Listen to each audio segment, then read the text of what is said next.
Hello viewers, আসসালামু আলাইকুম। আমি বরাবরের মতো প্রকৃতি প্রেমী, তাই প্রকৃতির সাথে ছুটে আসি। আমি সবসময় চট্টগ্রামকে পছন্দ করি। কী কারণে? এই চট্টগ্রামটা সবুজে ঘেরা, সবসময় সবুজ। দেখুন, রাস্তাটি অনেক সুন্দর।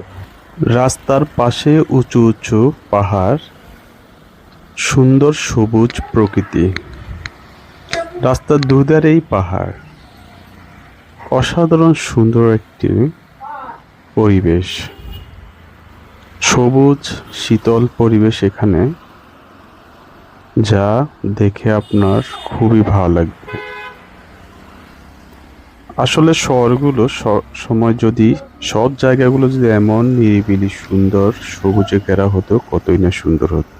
এই মোড়টি হলো চটেশ্বরী মোড়, সবুজ অরণ্যে ঘেরা। এক পাশে রয়েছে সুউচ্চ পাহাড়, আর এখানে পরিবেশ এক কথায় অসাধারণ।